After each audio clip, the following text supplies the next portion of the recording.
Tesla Model 3 I rented on Turo. Been doing a little road trip. Just kind of blew my mind as a little microcosm for the schemes that Tesla's on. I'm supercharging right now.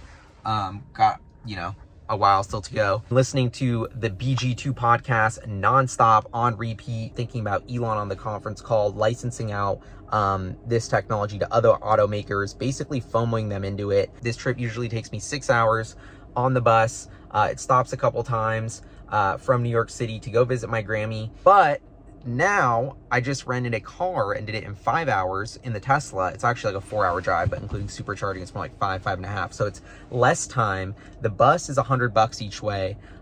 This is $240, including the $25 low charge fee. I basically spent $240 and it's way more convenient. And you could be like, yo, well, you could have rented a car anytime. You didn't need a Tesla to do that. True, but I had a stipulation, which is I don't want to do a road trip unless my car has autopilot, because the car has been driving, 98, 99% of the time on the highway. Super smooth. FSD just came with the car. I gave Al, my Grammy's partner, who's 88 years old, a ride in FSD to the sandwich shop yesterday. And he was super impressed, and the car just drove itself. And I was like, wow, this would be a game changer for Grammy to have. Because it's getting tougher for her to drive. So imagine if she had FSD. And when you think about what a car is, it's just this asset that, you get value out of because you use. And the way we use the asset because of Tesla's self-driving technology is about to change in such a massive way that it increases this asset. So you think about car companies making just pennies on the dollar in terms of profit, it not being that good of a business, low price sales multiples, Tesla's changing all of that because the asset that they make, they're getting so much more utilization out of, and their cost to build it is so much cheaper. So when you think about competing with the Waymos, the Cruises of the world, when you get to self-driving, assuming they've already crushed legacy auto, well, now all their advantage from real life manufacturing, building the car, getting that cost down is going to translate into a huge lead in terms of the robotaxi business. So the fact that Tesla is just months away from launching this robotaxi business, and the Tesla app, or ride-sharing app within the Tesla app, which already has, maybe 5 million users and growing quickly, who already have the Tesla app. Millions of people are more going to download it, immediately start ride-sharing. You have a combination of Tesla offering these Cybercabs, of people putting their own Teslas on the network. I mean, this is insane. So on one hand, we're closer than ever, while the stock's been going down, and yeah, Elon's firing, the head of Supercharging, 500 people let go. But I don't know. I just think when you take a step back, supercharging's been going on since 2012. This person probably didn't even start the supercharging network. Things get bloated. Elon's cleaning house, promoting new talent, kind of hustling and getting hungry for the next phase of growth. Funny that I say that while I'm supercharging, but the supercharging network works amazing. I love it. So I don't know what they're doing. It's easy to hear the gossip about Tesla and Elon messing up, people getting fired, but the supercharging network has worked every single time I've charged. The only tiny little complaint I would have, in certain super busy superchargers in Seattle, it can get busy and you might have to wait 5 minutes before you start charging. So other than that, it always works. It's the best charging network in America. Or in the world. I don't even want to charge anywhere else or even deal with it because of this network. Tesla's opening up to other cars, so that's huge. That gets me to another idea about this Cybercab thing. If it's a 2-passenger car, if it's a 4-passenger car, it's like the Model 3, which is going to have the smallest battery, which means it's going to be the fastest and cheapest to recharge. So when you think about economics and practicality to make this Cybercab work, the smaller it is, if it's Model 3 or smaller in terms of battery pack, this thing is going to charge so quick. The Cybertruck has a bigger battery, it takes longer to charge. The Tesla Semi has the mega charger. It requires all this infrastructure. Well, the Cybercab, if it's 25,000 and it's truly this inflection moment for the whole industry, it all fits so perfectly with what Tesla's doing. I'm like, oh my God, this is going to be a home run. It's going to charge in 2 seconds. Not really, but it's going to charge insanely quickly, and that's going to make it so practical for this Cybercab robotaxi use case. And you think about how Uber's changed the game. Any city you get to, you have the Uber app, you just, in 2 seconds, you have a car for a pretty reasonable price come to you. But frankly, it's going to look insanely expensive, and it's going to look like a crappy experience in the future. I love this idea of the robotaxi network partnering, kind of like Boeing or Airbus, with different companies to offer, you could have a really fancy Tesla Cybercab service that has fancy waters, super comfy seats, nice interior designing, nice lighting, and that's twice as much per ride, but it's fancy when you go out to dinner. There's a super cheap Spirit Airlines that uses the Cybercab that doesn't do anything to it, keeps it bare bones, has crappy seats, but it's super cheap, so you always take that one. So it'll be really interesting to see how it evolves, but just this idea that Uber changing what car ownership is and the accessibility of vehicles and how we monetize this asset, the car, is about to just change 10 times, if not 100 times more, with the introduction of Tesla's FSD technology. So just this idea that Tesla has barely scratched the surface on their business model, which gets me back to my point of why I'm hyped as a shareholder. I'm literally FOMOing myself right now, trying to be like, don't buy Tesla stock, Gally, you don't need it. But I've just been adding to my position recently because it's cheap, and buying what I can, because I think for the first time in years, I'm super bullish on the risk reward, on people not understanding this, on yes, it's a $500 billion, $600 billion, maybe even $700 billion company if you assume the dilution from Elon Musk's comp package, but getting to a few trillion would make it one of the biggest companies in the world. That's only a 4 to 5x increase on your money. Does that really make sense?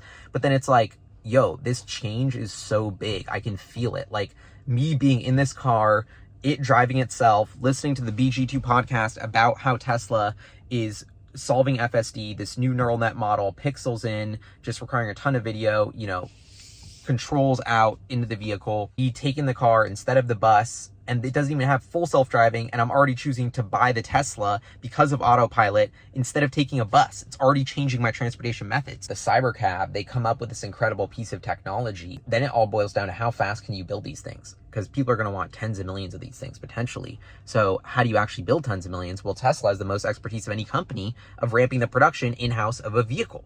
So you think about what Elon has done and set up all these insane puzzle pieces to have his master plan in place of everything that Tesla's been doing, all the supercharging, all the figuring out manufacturing, all the building the chips in-house, all the code, all the data, all the fleet, all that infrastructure boils down to one product, and it's the Cybercab. Or that's how you can think about it in terms of investing, because that car is going to make so much money. It's going to justify the entire market cap of the company 5-10-fold potentially.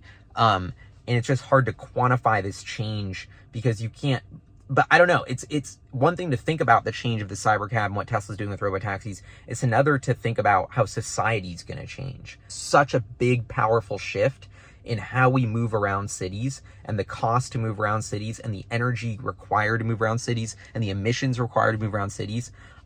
It's going to be a game changer. And I just keep coming back to this idea that Tesla electrification was such a tiny change compared to autonomy. It was like a slightly better horse. And now we're fully going to the car. It wasn't the electrification that was really going to change everything. It's the autonomy. And the electrification's great. It's smooth. It's quick. It's quiet. It's sustainable. But what's really going to change the game economically is the autonomy. And that's the puzzle piece that we haven't even seen hit the income statement yet. That's about to drop. Or I guess maybe we are kind of, because this autopilot drive that I'm on, 98% on autopilot, I paid a premium for this car because it could drive itself. Anyway, randomly driving on my little road trip, wanted to document. Shout out to Grammy. Love you. You're the best. The ChatGPT moment is here. Like, I just gave Grammy's friend a ride in the car and they were blown away. An 88-year-old, like this translates all age, all barriers. Like the moment is here. And it's the way they're able to iterate rapidly.